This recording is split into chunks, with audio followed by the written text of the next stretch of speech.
First of all, I think they hit a rock or something, sheared the propeller, bent the propeller, and also bent the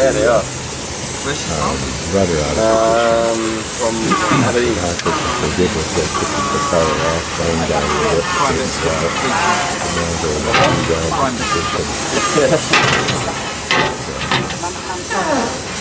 It doesn't make use the bigger hammer.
Was das mir jetzt?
Next thing you're going to see is a big fishing net rig. This rig is used. Fish net is suspended from this end of the square pipe. The net rig just in the air.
This is my room. It's about 5:15 after a long day on the boat, or two boats actually. And I got into Battambang, took the hotel that was that they had a flyer for, interestingly enough, at Siem Reap at the dock. And I got here and they immediately had a taxi guy offering free rides, so I figured, well, those things do fit. Anybody merchandising that aggressively. Not much to see from my room, but then wasn't expecting a view.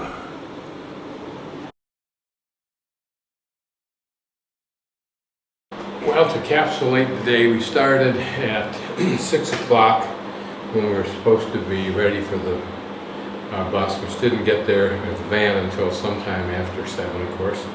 And the van is supposed to, the boat is supposed to leave at 7.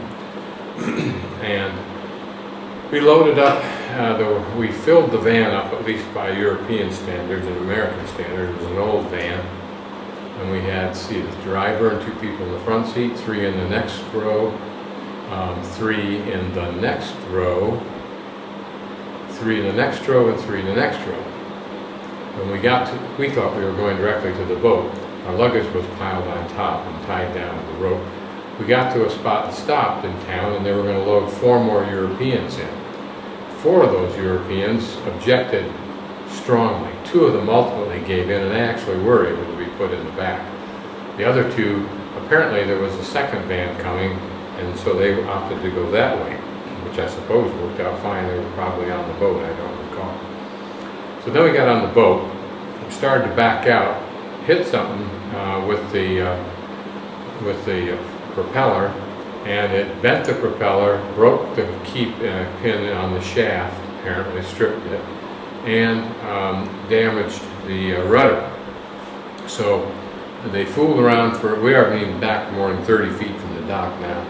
And so then they replaced that that propeller with another propeller that was smaller, and then limped their way to what passes for the repair facility.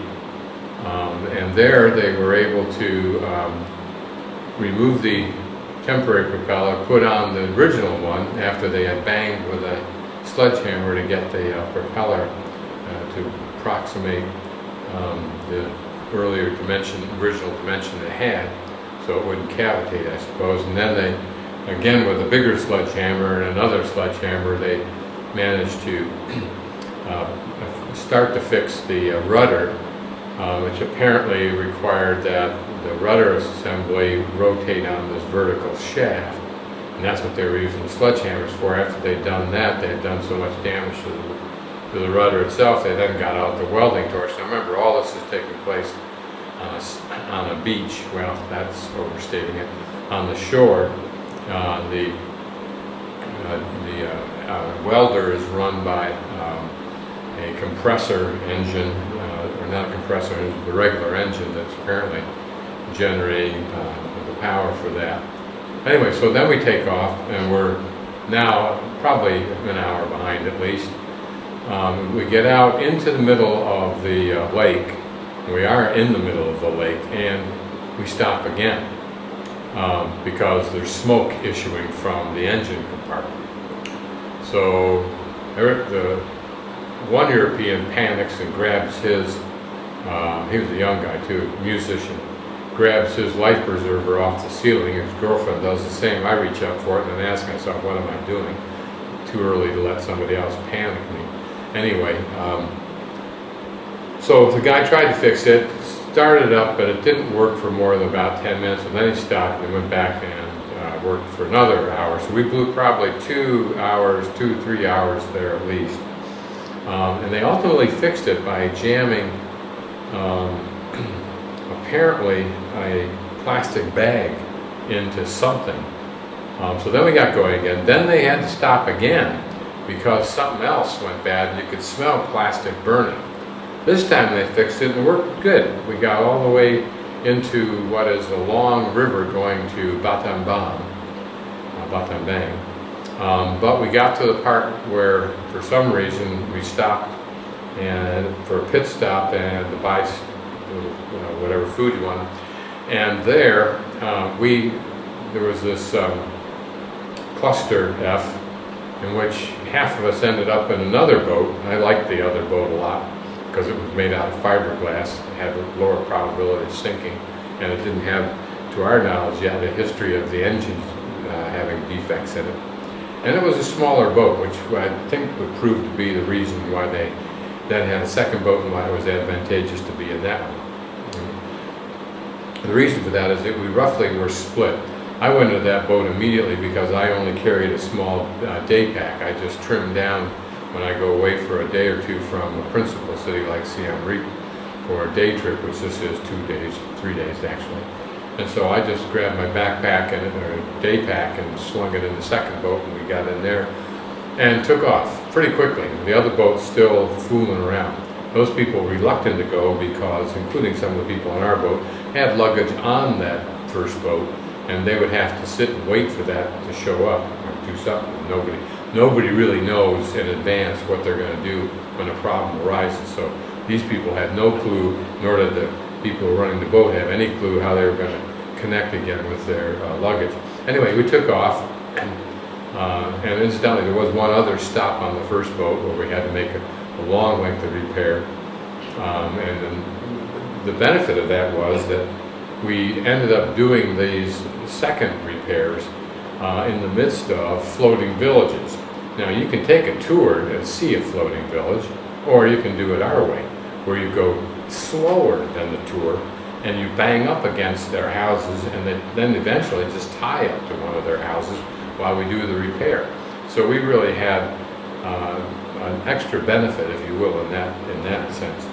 So then we took off in the second boat, and then what proved to be the reason for it, I think, and the value of the smaller boat, is that too much weight in that first boat was giving us narrowing our draft down too much. Because as it was even in the lighter boat with half the people, we hit bottom several times. Because this is the dry season, and so therefore the lake at large is lower, and this river did have a current, so it is a river, is also more shallow. Anyway, we finally got here. It was a long trip, but it was another experience. And as one lady said, I'd rather be doing this than something else, and my rubric is, I'd rather be doing it than sitting in my van.